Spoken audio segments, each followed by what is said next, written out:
தமிழ்நாடு சட்டமன்றத்தில் மொத்தம் 234 தொகுதிகள் உள்ளன. இதில் ஆட்சி அமைக்க எந்தவொரு கட்சி அல்லது கூட்டணியும் குறைந்தபட்சம் 118 இடங்களை வெல்ல வேண்டும். இந்த தேர்தலில் பல முக்கிய அரசியல் கட்சிகள் போட்டியிட்டன.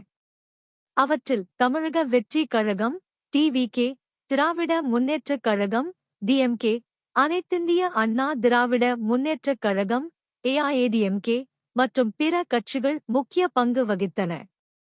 தேர்தல் முடிவுகளில் டிவிகே அதிக தொகுதிகளில் வெற்றி பெற்று மிகப்பெரிய கட்சியாக உருவெடுத்தது.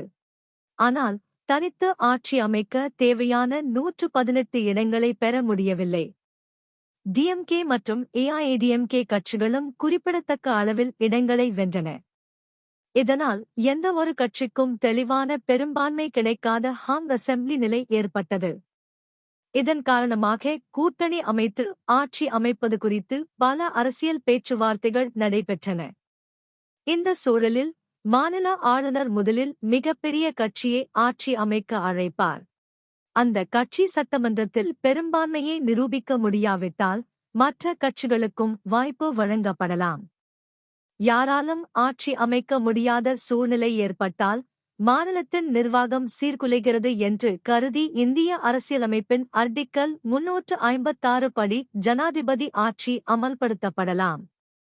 ஜனாதிபதி ஆட்சி அமல்படுத்தப்பட்டால் மாநில அரசு கலைக்கப்படும் அல்லது இடைநிறுத்தப்படும். மாநில நிர்வாகம் ஆளுநர் மூலம் மத்திய அரசின் கட்டுப்பாட்டில் நடைபெறும்.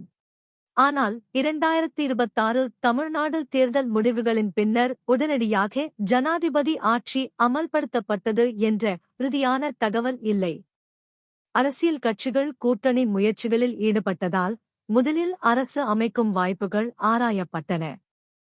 முடிவாக 2026 தேர்தல் தமிழ்நாட்டில் புதிய அரசியல் மாற்றத்தை உருவாக்கிய முக்கிய தேர்தலாக இருந்தாலும் ஜனாதிபதி ஆட்சி என்பது கடைசி நிலையாக மட்டுமே கருதப்பட்டது.